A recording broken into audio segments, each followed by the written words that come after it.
Então vamos lá. Seguimos agora na nossa caminhada para o capítulo 5 e o capítulo 6 do livro de Hebreus. Vocês vão perceber que eu vou acabar tocando em muitos pontos que já foram abordados pelo pastor Robson, pelo professor Gabriel, pelo professor Rogério. Por quê? O intuito do autor aqui é despertar, chamar a atenção para os seus primeiros leitores de que Jesus Cristo é superior à antiga aliança. Então, a carta ela tem um tom de exortação, conforme o pastor falou no início. E, em função disso, a gente vai perceber que algumas exortações, que alguns incentivos dados pelo autor, eles acabam se repetindo. Então, a cada momento ele está incentivando os seus primeiros leitores a prosseguirem em direção a Cristo. Então, antes da gente entrar no capítulo 5 propriamente dito, quero relembrar algumas coisas que já foram ditas aqui, algumas já foram, outras não, mas só para a gente situar aqui o nosso contexto para darmos seguimento. Então, em primeiro lugar, o objetivo da carta é mostrar que o Senhor Jesus ele é superior a todo o cerimonial do Antigo Testamento, e a gente vai ver como esse cerimonial foi instituído, e a gente vai ver que no momento em que Deus institui esse cerimonial, ele já deixa uma pista ali do que ele iria fazer no futuro. Então, isso é muito importante. Quando a gente estiver lendo o texto bíblico, a gente deve ficar alerta a essas pistas, a esses detalhes que às vezes parecem que não quer dizer nada, mas em alguns momentos é a chave para a gente entender determinado texto bíblico. Se você costuma vir à igreja aos domingos pela manhã, vocês vão prestar atenção que nos últimos meses o bispo, talvez até nos últimos anos, o bispo tem incentivado muito isso, que a gente leia com calma, prestando atenção nos detalhes. É como se a gente estivesse comendo uma comida muito saborosa. Quando você está comendo uma comida saborosa, você come devagar, você não quer que ela acabe rápido. Então, o texto bíblico é similar, a gente pode usar essa metáfora, é similar a gente degustar uma comida muito saborosa. Então, a gente tem que ir lendo com cuidado, com carinho e atento a esses detalhes. E a gente vai falar a respeito de alguns deles hoje. Então, Cristo ele é muito superior ao cerimonial da antiga aliança. Essa antiga aliança ela é transitória. O que isso significa? Que ela foi dada durante um determinado momento, ela serviu durante um tempo, para que o povo fosse conduzido até um objetivo desejado por Deus. Se a gente der um passo atrás e retornarmos ao Éden, a gente percebe que o homem ele foi criado por Deus, à sua imagem e semelhança, e foi dado a esse homem um conjunto de responsabilidades ou prerrogativas. Então, o homem ele deveria atuar como o vice-regente de Deus. Deus o colocou ali para zelar pela sua criação. Então, naquele momento da criação, o homem tinha livre acesso a Deus, gozava de comunhão, e o relato de Gênesis diz que Deus todos os dias ia ali para ter comunhão, para conversar com o homem. E o que é que acabou acontecendo? Pelo relato bíblico nós sabemos. O homem, ele transgrediu uma ordem direta de Deus. E qual foi essa ordem? Olha, tem várias árvores aqui, tem a árvore da vida e tem a árvore do conhecimento. De todas você pode tocar, comer. Agora, a árvore do conhecimento você não pode tocar. Era essa a ordenança. Apesar da gente não ter a expressão aliança ali no Éden, escrito explicitamente, todos os elementos de uma aliança estão presentes ali. Então Deus estava fazendo uma aliança com Adão. Olha, você vai continuar vai poder gozar desse seu estado aqui, desde que você não coma do fruto. E quando ele come o fruto, o que é que acontece? Ele quebra essa aliança. E naturalmente o que acontece a partir daí? O homem cria uma separação entre ele e Deus. E qual é a sua primeira atitude? Correr, se esconder. Quando ele ouve a voz de Deus, o que o relato de Gênesis diz?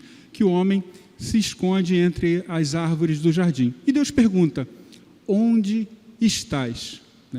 Essa pergunta pode ser despretensiosa, mas não é. Por quê? Ela nos mostra, já no Gênesis, que toda a iniciativa de salvação partiria de Deus. Não haveria nada que o homem poderia fazer. A partir do momento que ele transgride essa ordem expressa, o seu estado natural é de rebelião e inimizade contra Deus. E o seu comportamento será de afastamento de Deus. Então, isso nos mostra que a salvação, a iniciativa da salvação, ela é completamente de Deus. O homem ele não pode fazer absolutamente nada para mudar o seu estado diante de Deus. E o que é que nós vamos ver aqui? Que Deus ele estabeleceu uma aliança no Antigo Testamento, lá no Monte Sinai, só que essa aliança ela era transitória. Então Deus proveu meios para que o homem se salvasse na antiga aliança, porém esse meio ele era transitório. Ele vai apontar para um meio perfeito e eficaz que será revelado completamente no Novo Testamento. Então a gente vai falar um pouquinho disso também. Um outro ponto que é interessante ressaltar é que, muito provavelmente, quase com certeza, o antigo templo, o segundo templo, que foi erguido depois da destruição do primeiro templo, esse templo ainda estava de pé lá em Jerusalém. Por quê? Porque agora, no capítulo 5, o autor ele vai falar a respeito do ofício do sumo sacerdote. E qual era, assim, a sua principal atribuição? Era entrar no Santo dos Santos, conforme o professor Rogério falou. E ele fazia isso somente uma vez ao ano, que era no dia da expiação. Então, muito provavelmente, essa carta, corroborando com o que já foi dito, ela foi escrita antes do ano 70, porque foi o ano em que o segundo templo foi destruído pelos romanos. Um outro aspecto importante de ressaltar é que os primeiros destinatários da carta conheciam muito bem o Antigo Testamento. O que isso nos diz? Que nós também, para compreendermos essa carta, precisamos conhecer o Antigo Testamento. É necessário que a gente entenda a revelação de Deus no Antigo Testamento. E, nesse sentido, essa carta é uma maravilha, porque ela explica de modo detalhado todo aquele cerimonial do Antigo Testamento à luz da revelação maior no Novo Testamento em Jesus. Então, dessa perspectiva, essa carta é espetacular, porque ela coloca o Antigo Testamento na sua correta perspectiva. Um outro ponto, antes de entrarmos, que também é interessante a gente ressaltar, que também já foi dito aqui, é que os primeiros ouvintes dessa carta, eles estavam sofrendo assédio dos judeus, dos grupos judaicos daquele primeiro século. Se vocês lembrarem da história de Paulo, do apóstolo Paulo, no livro de Atos, vocês vão perceber, vocês vão se recordar que, à medida que Paulo ia percorrendo as cidades e pregando o evangelho, esse grupo de judeus ia atrás de Paulo. Então, Paulo foi para uma cidade, foi para Corinto. Tempo depois, ouvia-se que Paulo estava lá, esses grupos judeus iam atrás de Paulo para apedrejá-lo ou para tentá-lo prender. Então, essa é a realidade desses primeiros grupos aqui, de ouvintes da carta. Eles também estavam sofrendo esse assédio para retornar à antiga prática da religião do Antigo Testamento.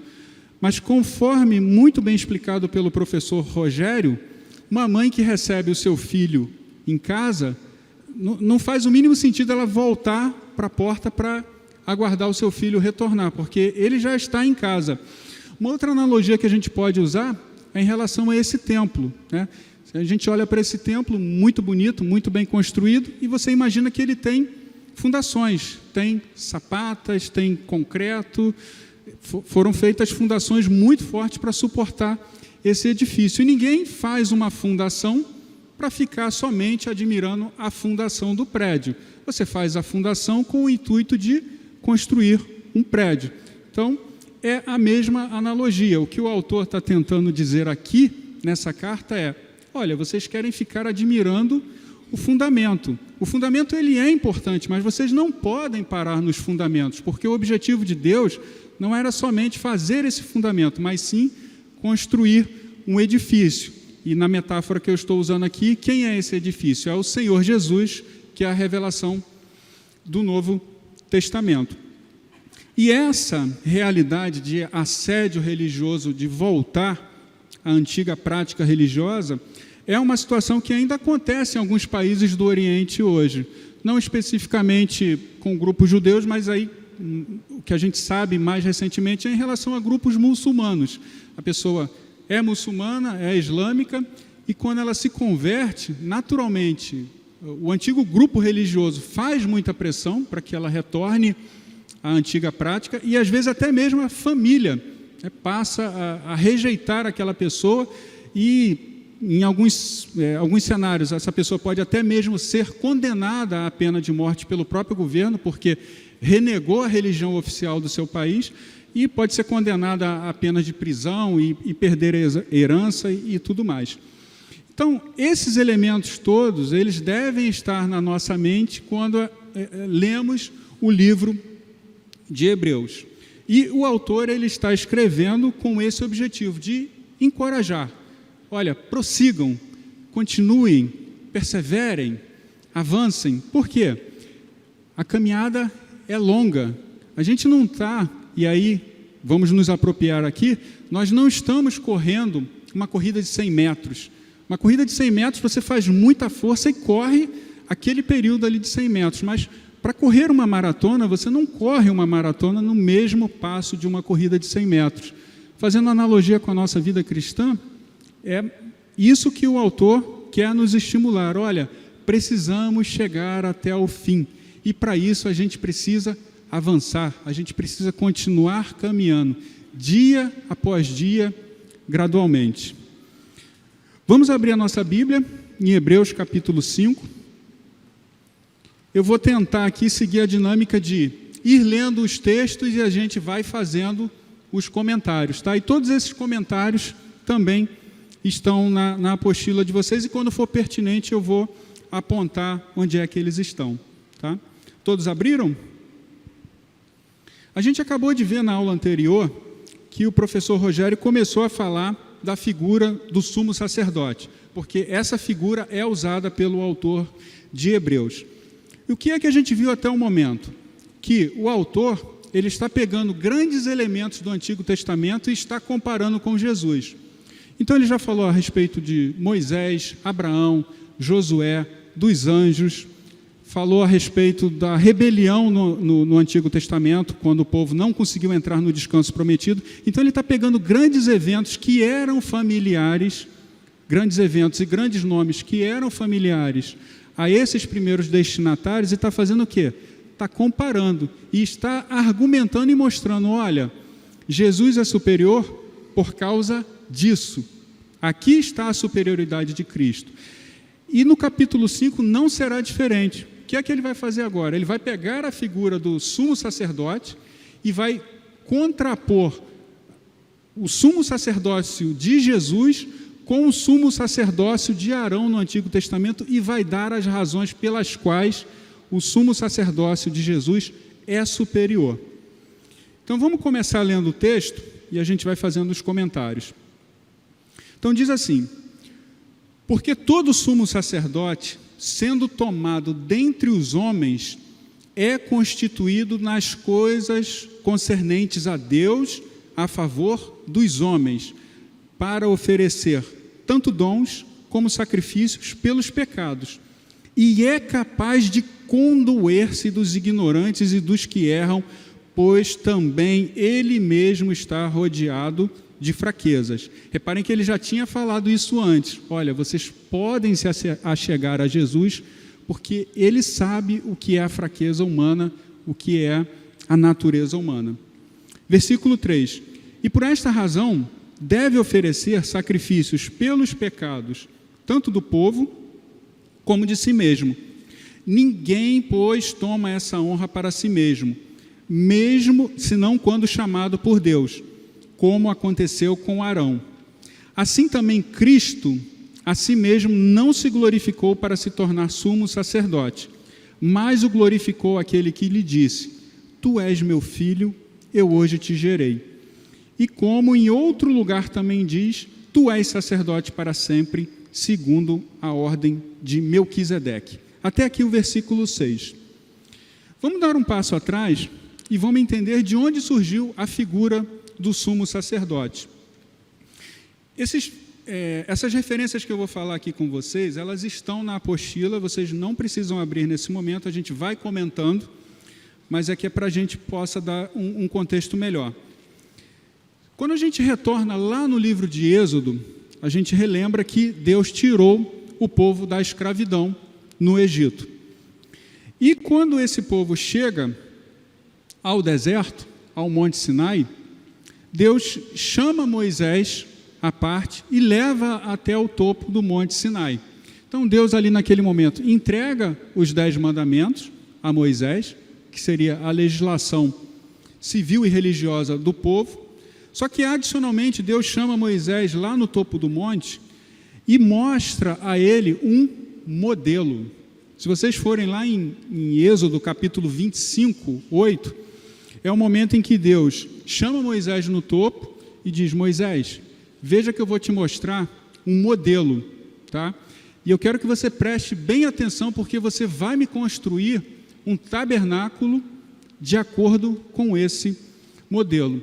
E Deus vai dando ali todo o modelo para Moisés do que é que ele deveria construir, de como é que seria esse tabernáculo, esse templo, que na realidade era um templo móvel, que acompanhou o povo durante a peregrinação no deserto. Então Deus mostra para ele: você vai construir um tabernáculo assim, ele vai ter o Santo dos Santos, vai ter o Santo Lugar, nesse Santo dos Santos vai ter o local onde vai ficar a Arca da Aliança, vai ter o propiciatório, vai ter um véu que vai cobrir esse local mais interno do templo. Então Deus vai mostrando ali para ele. Em dado momento, o que é que Deus faz? Olha, agora eu vou instituir a ordem sacerdotal. Se vocês forem lá em Êxodo capítulo 28, verso 1, é o momento em que Deus diz: olha, eu vou chamar Arão e seus filhos para atuarem como sacerdotes. Se vocês pegarem a apostila de vocês, na página 7 ou na página 1, porque é a segunda apostila, no primeiro parágrafo, no finalzinho dele, está escrito assim: Deus explica detalhadamente como cada parte deveria ser construída, e ao final ele cria a ordem sacerdotal ao chamar Arão e seus filhos, e aí aqui é a referência bíblica, para me oficiarem como sacerdotes. Êxodo 28, 1. Esse ofício seria perpétuo. O que é isso? Seria para sempre. Para Arão e para a sua posteridade depois dele. Êxodo 28, 40. Com isso em mente, o que é que o autor de Hebreus está dizendo aqui no capítulo 5, no versículo 4? Ele está dizendo o seguinte: olha, ninguém toma essa honra de ser chamado sumo sacerdote. Isso não é algo que o homem faz. Eu quero me transformar num sumo sacerdote. Não, não é algo que o homem faz porque ele quer. Não, é algo feito por Deus. E ele está falando para os seus destinatários, tendo em mente esse cenário aqui do Antigo Testamento, quando Deus chamou Arão e seus filhos. Então o que ele está dizendo aqui? Olha, de igual maneira, Jesus, ele foi chamado por Deus para ser um sumo sacerdote. Só que esse sumo sacerdote, ele é sumo sacerdote de uma ordem superior, de uma ordem maior. E aí o que ele diz? Ele diz que Jesus é sumo sacerdote segundo a ordem de Melquisedeque. Mas o que é isso que ele está dizendo? Quem é essa pessoa, Melquisedeque? Nesse momento, ele faz menção a um outro episódio do Antigo Testamento, quando Abraão ele sai para uma guerra, o seu sobrinho Ló tinha sido levado cativo, e Abraão vai numa guerra para libertá-lo. Esse episódio está lá em Gênesis capítulo 14. E aí diz que, terminada essa guerra, apareceu um sacerdote, e a Bíblia diz que ele era sacerdote do Deus Altíssimo. E não fala mais nada dele, só diz que ele era sacerdote do Deus Altíssimo e que Abraão pagou dízimo a esse sacerdote. Nós não temos a origem, nós não temos a morte, só temos que ele era sacerdote do Deus Altíssimo e que Abraão pagou dízimos a ele após retornar de uma guerra. O que é que o autor de Hebreus diz aqui? Que Jesus ele é um sacerdote dessa ordem de Melquisedeque. Então, esse é o primeiro elemento que coloca a superioridade de Jesus em relação ao sacerdócio de Arão. Porque qual é o argumento que o autor está usando aqui? E ele vai desenvolver isso melhor no capítulo 7. O que é que ele está dizendo? Olha, Levi descende de Abraão. Arão e seus filhos são descendentes de Levi. Isso significa que em Abraão, Abraão e os seus descendentes pagaram dízimos a Melquisedeque. Isso significa que Melquisedeque é superior a Abraão, a Levi e a Arão. Esse é o argumento dele. Então ele apresenta esse primeiro argumento: olha, Jesus é muito superior ao sacerdócio de Arão, porque ele descende de um outro sacerdócio, que é a ordem de Melquisedeque. E o segundo argumento que ele usa é que a respeito de Jesus, e isso não foi dito a respeito de ninguém, e aí aqui ele cita o Salmo 2, tu és meu filho e hoje te gerei. Isso não foi dito a nenhum sumo sacerdote, só foi dito a Jesus. Então ele usa dois argumentos aqui, esse de que Jesus é o Filho de Deus, tu és meu filho e hoje te gerei, e ele pegou isso do Salmo 2, e ele pega também esse segundo argumento que Jesus é sumo sacerdote para sempre, segundo a ordem de Melquisedeque. Ele pega isso do Salmo 110.4. Então esses são os dois argumentos que ele usa para mostrar a superioridade do sacerdócio de Jesus. E não somente isso, está implícito aqui no texto também um conceito aqui que é o conceito da encarnação de Jesus. Ou seja, mesmo sendo o Filho de Deus, ele encarnou como homem.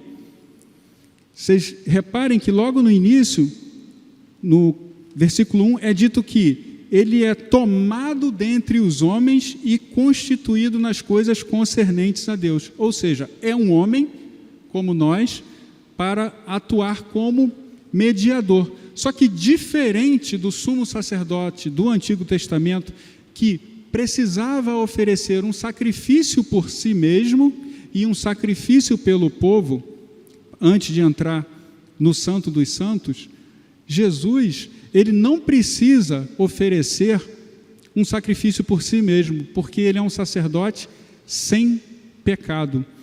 Se vocês voltarem lá em Levítico capítulo 16, vocês vão ver que sempre que o sumo sacerdote precisava entrar no Santo dos Santos, lá em Levítico 16:2, ele precisava oferecer um sacrifício por si mesmo. E ele, esse é um ponto interessante, ele não entrava a qualquer momento. Eu vou entrar lá no Santo dos Santos. Não, ele entrava apenas uma vez no ano. E mais à frente, a gente vai ver lá no final do capítulo 6, que o autor vai dizer que Jesus, ele rasgou aquele véu que separava o Santo dos Santos. E o próprio Evangelho também dá testemunho disso como um sinal da morte de Jesus. Aconteceram tremores, mortos ressuscitaram, e diz que o véu se rasgou de cima a baixo. É uma linguagem simbólica para dizer o quê? Olha, Jesus agora entrou no Santo dos Santos como um sacrifício perfeito. Ele, ao mesmo tempo, é o sumo sacerdote e é também um sacrifício perfeito que rompe esse véu que separava a santidade de Deus, e ele tem acesso. E Hebreus mais à frente vai dizer que ele é o precursor, ou seja, é o primeiro homem que fez isso, que rompeu esse véu. Lembra que eu falei que quando Deus vai falando e mostrando e revelando, ele vai dando alguns sinais que a gente precisa estar atento?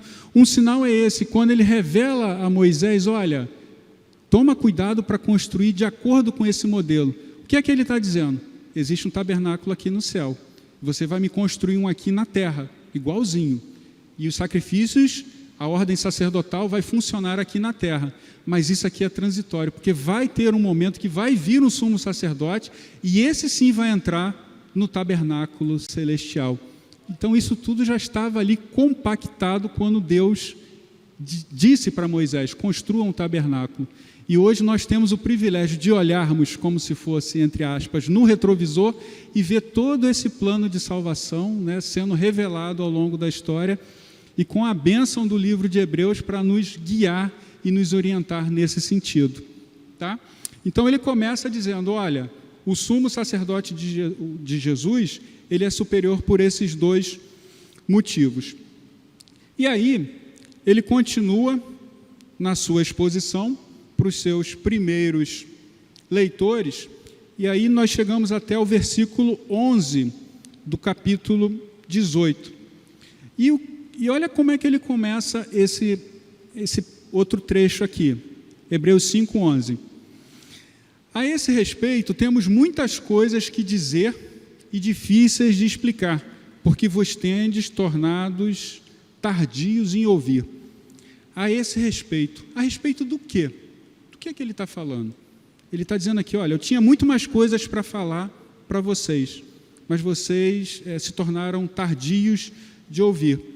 A esse respeito, ao que ele acabou de dizer, que Jesus é sumo sacerdote de uma ordem superior. Então aqui, nesse momento, ele começa a exortar, a incentivar os seus primeiros destinatários a progredirem na fé. Veja o que ele continua dizendo aqui: pois com efeito, quando devíeis ser mestres, atendendo ao tempo decorrido, tendes novamente necessidade de que alguém vos ensine de novo quais são os princípios elementares dos oráculos de Deus. Assim, vos tornastes, como necessitados de leite e não de alimento sólido.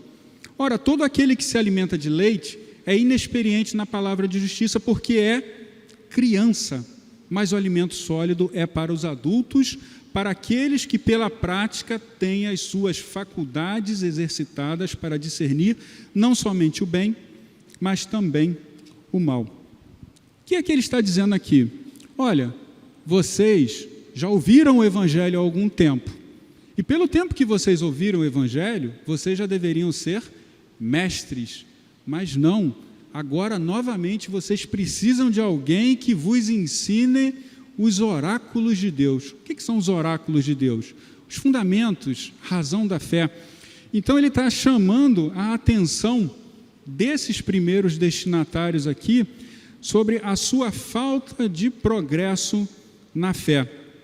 E um ponto bem interessante aqui é que ele usa um tipo de argumentação que o apóstolo Paulo também usa, lá na primeira carta aos Coríntios, capítulo 3, 1 e 2, quando ele vai chamar os seus ouvintes de carnais. Olha, eu queria dar alimento sólido para vocês, mas vocês ainda estão se comportando como crianças e ainda estão precisando de alimentação à base de leite, né? O que fica de lição para nós aqui, de alerta para a gente hoje na Igreja de Nova Vida, de Nova Iguaçu? É necessário que a gente prossiga nessa nossa maratona, conforme eu falei no início, que a gente prossiga crescendo, conhecendo, se aprofundando nos mistérios de Jesus, entendendo os efeitos da sua obra salvadora, como é que ela se aplica na minha vida e na minha realidade pessoal particular. Todos nós estamos em uma corrida, metaforicamente falando.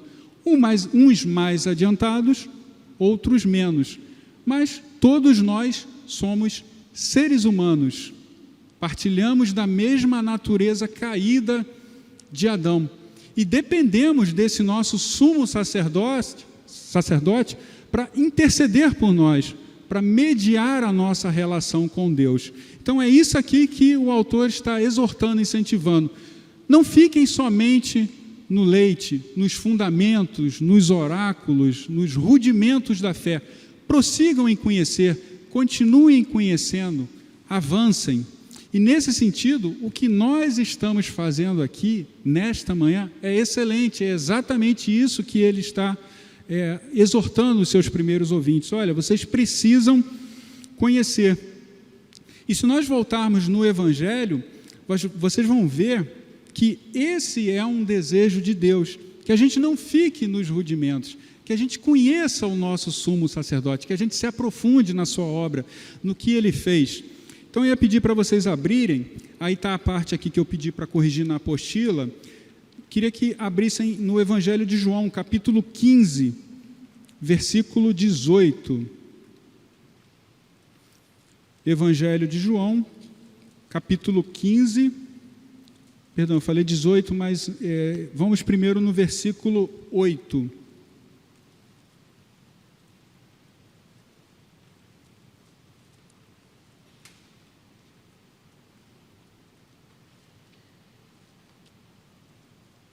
Todos acharam?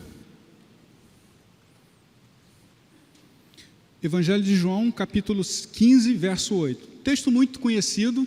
Jesus ele se compara a uma videira e nos chama de os ramos que foram enxertados nessa videira.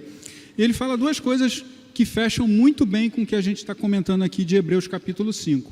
Primeiro ele fala no verso 8, assim, ó: nisto é glorificado meu Pai,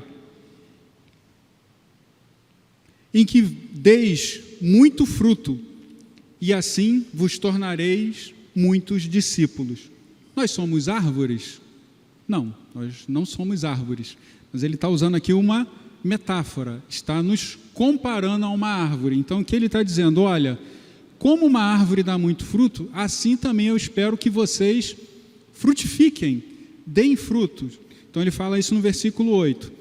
E no versículo 16, diz assim: não fostes vós que me escolhestes a mim, pelo contrário, eu vos escolhi a vós outros e vos designei para que vades e deis fruto, e o vosso fruto permaneça, a fim de que tudo quanto pedirdes ao Pai em meu nome, Ele vos conceda. Então, retornando para Hebreus, o que é que ele está dizendo aqui?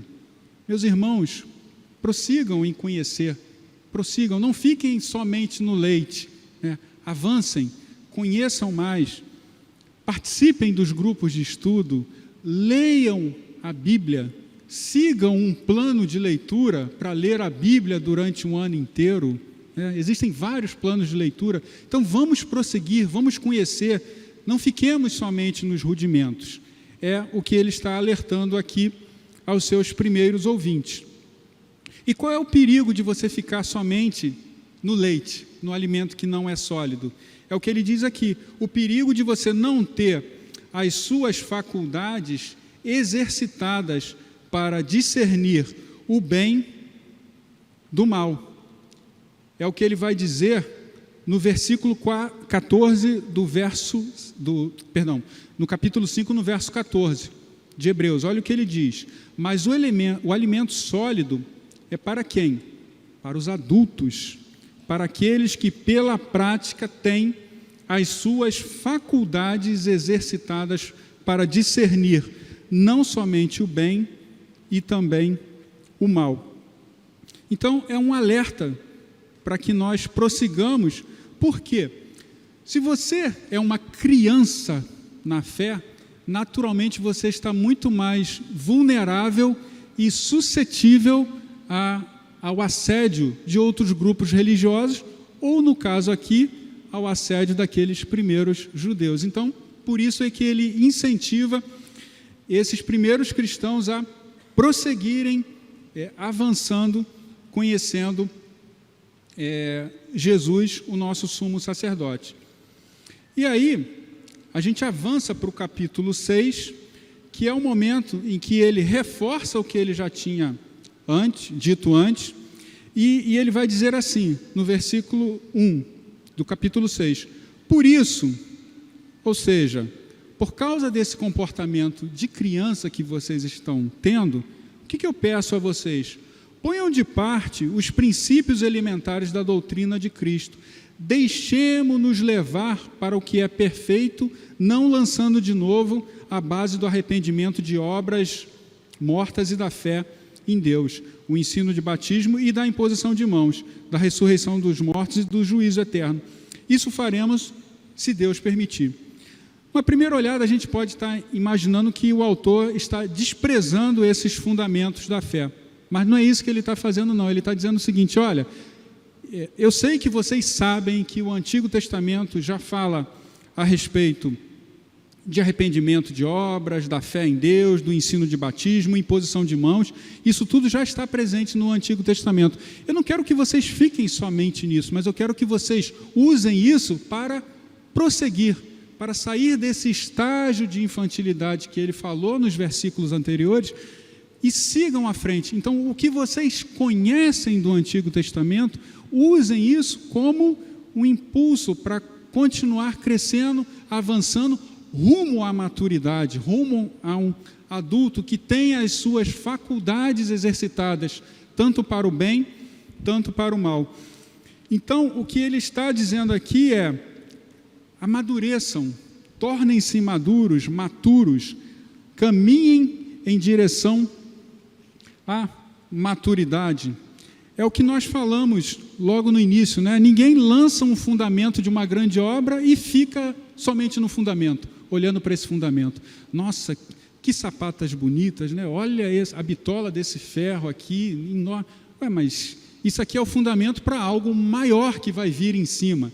É nesse sentido que ele está falando. Você não lança um fundamento e fica olhando. Não, você lança o fundamento para construir sobre aquele fundamento. Então, o objetivo dele é levar-nos ao que é perfeito, ao que é supremo, ao que é maior. Caminhem em direção a Cristo, usem esse conhecimento que vocês têm e andem em direção a Cristo. Eu queria ler com vocês na apostila, na página 9, onde está lá escrito maturidade, tem uma citação de um dos livros que nós estamos usando, que é a Carta aos Hebreus, bem explicadinha, do Stuart Eliot. E ele escreve algo interessante aqui na página 49 que eu queria ler com vocês. É o último parágrafo aí da página 9. Todos acharam? Onde está escrito a maturidade. Ele diz assim, ó: tendo feito isso, e o que é tendo feito isso? O que o Stuart está falando aqui? Tendo aprendido os rudimentos do Antigo Testamento, não devem parar por aí, mas usar esse conhecimento como ajuda para o aprendizado futuro. Nenhum cristão deve estar satisfeito por conhecer um pouquinho, isto é, o mais básico. Sua ambição deve ser compreender mais. Esse é o caminho da maturidade, pois todo comportamento humano é governado por aquilo em que se crê. Esse ponto aqui é fundamental, meus irmãos. Toda a ação de um ser humano, ela vai passar primeiro pela mente. Vou excluir aqui aquilo que você faz por impulso, mas toda ação que você for tomar, geralmente você vai pensar antes de fazê-lo. E o que é que ele está falando aqui? Olha, se você não avançar, se você ficar somente nos rudimentos, provavelmente você vai tomar mais ações. Por quê? Todo o nosso comportamento ele é ditado por aquilo em que nós cremos.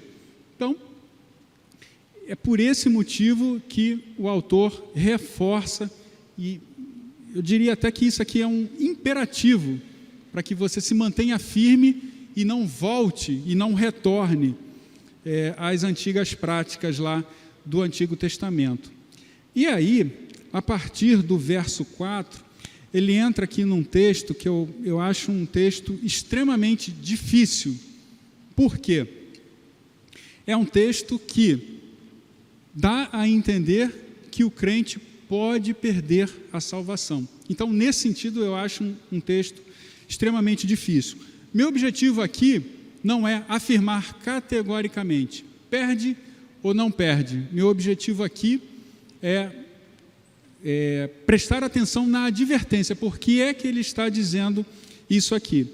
Existem duas correntes teológicas basicamente aqui representadas, uma dizendo que é possível perder e outra que não é possível perder. Mas o que é que ele está alertando aqui?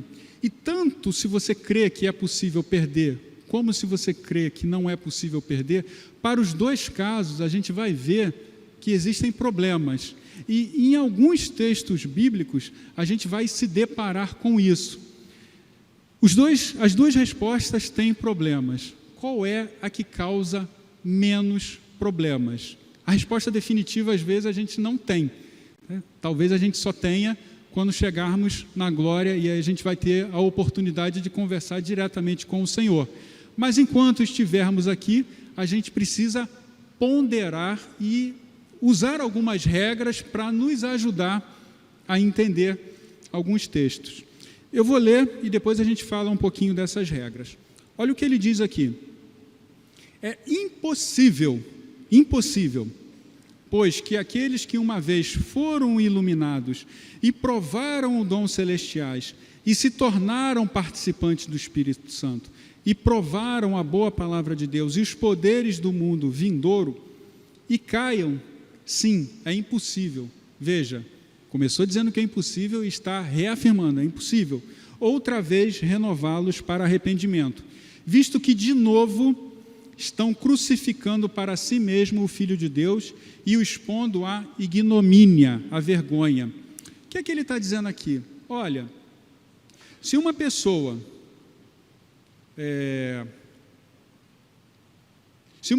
provou o dom celestial, foi iluminada, se tornou participante do Espírito Santo e provou a boa palavra de Deus e os poderes do mundo vindouro, se ela retorna, é impossível que ela seja iluminada novamente. Ele está dando um alerta aqui para os seus primeiros ouvintes, que é o seguinte: olha, se vocês voltarem atrás, não tem como vocês retornarem, porque para retornar é como se fosse necessário que Cristo fosse crucificado novamente e exposto àquela vergonha pública. É um alerta muito grande, porque, olha, estejam atentos, mantenham-se firmes, não voltem atrás, não retornem, não voltem àquelas práticas. Eu estou mostrando para vocês o que é melhor. Não faz sentido vocês retornarem àquela prática antiga. Então, como eu disse, esse é um texto muito difícil. E aí, quando a gente bate de frente com esses textos difíceis, a gente usa algumas regrinhas de hermenêutica, que é a ciência de interpretar o texto. Então, uma boa regra, a primeira, eu diria, é que a gente deve sempre pegar a Escritura e interpretar com a própria Escritura. Então, existem outros textos que falam também sobre esse tema? Essa é uma boa regra. E a segunda regra é o seguinte: a gente deve interpretar passagens difíceis à luz de passagens mais fáceis. Então, por exemplo, essa aqui é uma passagem bem difícil. Então, o que a gente poderia fazer? Interpretar essa passagem contra uma outra passagem mais fácil. E aí, a gente pode olhar nesse texto aqui e compará-lo com João capítulo 10, verso 28. Tá? Eu ia pedir para vocês abrirem esse texto. Evangelho de João, capítulo 10, verso 28.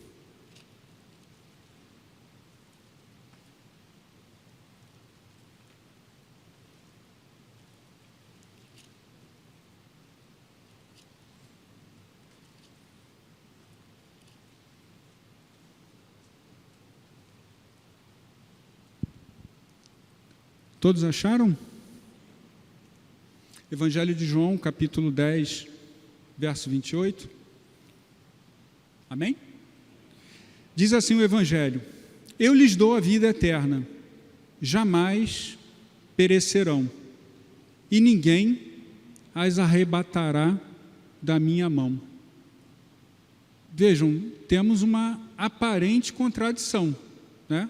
O autor de Hebreus está dizendo, olha, se provou o dom celestial, participou do Espírito Santo, conheceu os poderes do mundo vindouro e caíram, e Jesus está dizendo aqui, olha, as minhas ovelhas conhecem a minha voz, eu dou a vida eterna a elas, elas não perecerão e ninguém as arrebata da minha mão.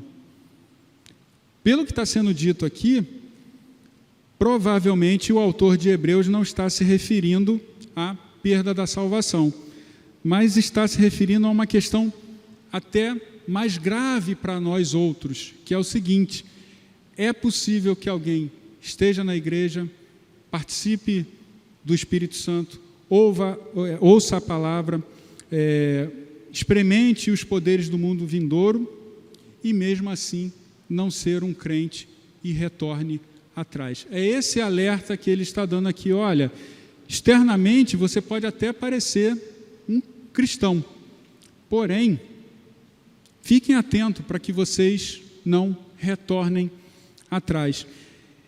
Eu acho esse texto extremamente difícil, não é um assunto fácil de nós falarmos, porque exige de nós boa fé e sinceridade conosco, com nós mesmos. Será que nós estamos na igreja realmente entendendo o sacrifício de Cristo, a nossa posição diante de Deus, o que Ele fez por nós, ou eu estou na igreja meramente porque, de fato, é um ambiente maravilhoso, gostoso, eu estou perto de pessoas bacanas, legais, limpinhas, cheirosas, que gostam de mim, que falam comigo. Qual é o real motivo? Será que eu realmente, no meu coração, no meu interior, eu estou persuadido de que a minha situação diante de Deus era uma situação de miséria, né? E não é porque eu estou aqui limpinho, bonito, barbeado, com uma roupa nova, que a minha situação diante de Deus me tornava melhor do que vocês. De maneira nenhuma, a Bíblia diz que as nossas obras diante de Deus são como trapo, e elas têm um mau cheiro diante de Deus. Se não fosse por Cristo, nenhum de nós estaríamos aqui. É pela misericórdia do nosso sumo sacerdote, conforme o professor Rogério falou, que sabe o que é a natureza humana e consegue se compadecer das nossas dores e fraquezas. Então, esse texto, assim como ele falou lá para os primeiros destinatários, ele fala também muito forte para nós hoje, em 2023. A gente precisa olhar com sinceridade para o nosso coração e examinar por qual motivo eu estou na igreja. Será que de fato eu sou salvo, eu sou convertido? E qual é a orientação aqui que o autor nos dá? Se você tem essa dúvida, corra, continue correndo, perseverando em direção ao Senhor, ao sumo sacerdote. E aqui a gente pode pensar em alguns exemplos bíblicos. Eu ia falar dos 12 espias, mas o nosso horário está um pouco avançado. Eu queria falar a respeito da história de Pedro e Judas. Se a gente pensar na história deles, e com esse texto aqui, andaram com Jesus, viram os milagres, viram multiplicação de pães, viram coisas que nenhum de nós aqui viu. Os dois viram.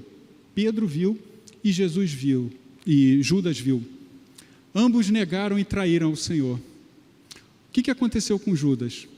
Encontrou o quê? O remorso e o suicídio. E Pedro chorou amargamente.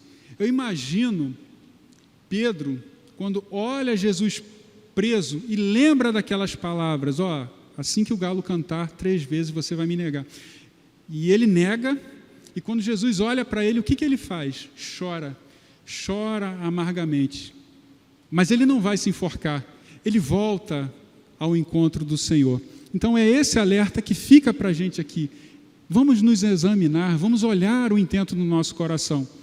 mas vamos ir em direção ao Senhor, porque Ele é farto de misericórdia, está com os braços abertos para perdoar, né? E é normal que nós, seres humanos, fraquejemos. A gente vai fraquejar. A nossa natureza é propícia a isso, a instabilidade. Um dia de baixa, um dia de alta, baixa e alta. Mas é o que eu falei, a gente não está correndo uma corrida de 100 metros, é uma maratona. E não são nem 42 quilômetros, são muitos quilômetros, é a vida inteira. Então, haverá dia de baixa e dia de alta, mas nós somos instáveis, agora o Senhor não. E sempre haverá misericórdia nesse sumo sacerdote para nos atender. Nosso tempo já acabou, vamos só passar aqui um pouquinho adiante. Então, ele faz esse alerta nos versículos de 4 a 8 do capítulo 6, né? Ele alerta sobre o perigo da apostasia. Na sequência, ele diz o seguinte, olha, no versículo 9, quanto a vós outros, todavia, ó amados, estamos persuadidos das coisas que são melhores e pertencentes à salvação, ainda que falamos dessa maneira. O que ele está dizendo aqui? Olha, eu falei com vocês de modo muito duro, que é impossível que sejam iluminados novamente se caírem. Mas eu estou persuadido que vocês não são desses que voltam atrás, que recuam. Por quê? E ele vai dar aqui alguns exemplos. Ele vai falar a respeito do amor que esses primeiros cristãos demonstravam por outros cristãos. E ele vai dizer o seguinte, olha, Deus não é injusto e Ele está vendo o amor e a diligência de vocês. E no versículo 11 ele fala assim, ó, desejamos, porém, continue cada um de vós mostrando até o fim, a mesma diligência, o mesmo zelo. Então, mais uma vez aqui, uma exortação para que eles continuassem, que eles não parassem. E, finalmente, ele vai encerrar o capítulo 6, dos versos 13 a 20, dando um exemplo de fé para nós imitarmos. Vamos ver mais à frente que no livro de Hebreus há um capítulo exclusivo para os heróis da fé. Mas aqui, no capítulo 6, ele já dá aqui um pequeno lampejo de um exemplo que nós devemos imitar. E mais uma vez, ele pega uma figura conhecida do Antigo Testamento e a partir dessa figura traz um ensinamento. E aqui, na nossa Bíblia, está com um título assim, a imutabilidade das promessas de Deus. O que é isso? A promessa de Deus não muda. Independente do tempo, ela é imutável. E o que é que ele vai falar aqui? Olha, ele vai citar o exemplo de Abraão, e ele vai citar o relato de Gênesis capítulo 22, quando Deus pede o único filho de Abraão, Isaque, e pede, Abraão, leva o teu filho ao monte Moriá e sacrifique o menino. Lembrando que esse menino era uma promessa que Deus já havia feito alguns anos antes, e Abraão com muita dúvida, Senhor, como é que eu vou saber que eu vou ter um filho, eu velho, né? E Deus fala, vem cá, sai da sua tenda, olha para o céu, veja as estrelas, consegue contá-las? Não, Senhor, não consigo. Então tá, assim como essas estrelas são numerosas, eu vou suscitar de você uma nação grande, numerosa e poderosa. E aí Deus dá esse filho para Abraão. E agora Deus pede para que Abraão sacrifique esse filho. Parece um contrassenso, né? E é esse episódio aqui que o autor está se referindo quando fala aos seus primeiros destinatários. E naquele primeiro momento, naquele momento terminal, quando Isaque ia sacrificar, Deus fala, Abraão, não faça isso, não estenda a sua mão contra o menino. E aí Deus novamente repete, olha, visto que você ouviu a minha voz e cumpriu tudo o que eu te pedi, eu vou fazer de você uma grande nação. E aqui Deus acrescenta, não somente uma grande nação, mas todas as nações da terra serão abençoadas pela sua descendência. Então aqui Deus já está expandindo um pouco mais essa promessa. Está se referindo aqui ao Senhor Jesus, que viria da descendência de Abraão. E aqui, o autor de Hebreus, ele cita duas coisas que não podem mudar, que são imutáveis. A primeira é essa promessa que Deus faz. E nesse episódio de Gênesis 22, além de fazer a promessa, Deus faz uma garantia. O que Deus faz? Juro por mim mesmo que vou cumprir essa promessa. O que é que ele diz aqui? Olha, quando os homens entram num acordo e fazem um juramento, o que eles fazem? Eles juram, fazem um juramento por algo que é maior que eles. O que Deus fez aqui? Não existe ninguém maior que ele. Então, ele mesmo se coloca como garantidor da promessa. Então, nós temos dois elementos aqui que não mudam: a promessa e o juramento de Deus. E aí ele usa esses dois elementos e diz: olha, para isso, vocês devem continuar correndo para a âncora da alma de vocês. E aí chama Jesus de âncora, aquele que mantém a nossa alma firme. E mais, ele diz que essa âncora penetrou no véu. Lembra daquele tabernáculo lá no céu, que quando Jesus morreu o véu se rasgou? Ele retoma essa ideia aqui novamente e diz: olha, essa âncora da alma que é Jesus penetrou o véu, o Santo dos Santos, e está diante de Deus para interceder diante de nós. E mais uma vez ele diz que esse sacrifício de Jesus concede a ele esse título de ser um sumo sacerdote da ordem de Melquisedeque. Finalizando, o que é que nós podemos dizer à vista de todas essas coisas que falamos aqui, de modo prático? Nós temos um sumo sacerdote que é igual a nós, se encarnou como homem, sabe o que é a natureza humana, sabe o que é pessoas interesseiras, quando ele multiplicou o pão e essas pessoas depois voltaram atrás dele, e ele falou: eu sei que vocês estão vindo aqui não para ouvir a palavra de Deus, mas porque eu alimentei vocês. Ele conhece isso, ele sabe o que é ser traído. Ele, em dado momento no Evangelho, diz: olha, ninguém precisava dizer a ele o que é a natureza humana, porque ele conhece a natureza humana. E isso é um alento para nós. Por quê? Podemos falar abertamente a ele da dor que estamos sentindo. Ao invés de voltarmos atrás, como Judas fez, conforme o autor exorta, não voltemos atrás, vamos até ele. É vergonhoso? Em alguns momentos é. Pode ser que a gente peque, né?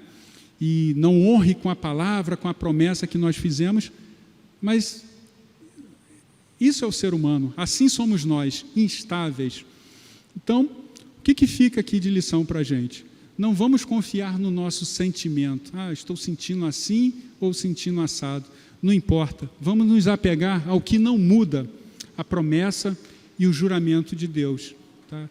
Os nossos sentimentos são maus conselheiros. Vamos nos apegar às verdades de Deus, que nós sabemos que são imutáveis. Tá? Com isso a gente finaliza. No capítulo 7, que será na próxima aula, o autor vai retomar esse assunto da ordem de Melquisedeque, só que agora com um pouco mais de profundidade. Tá bom? Que Deus abençoe a todos vocês.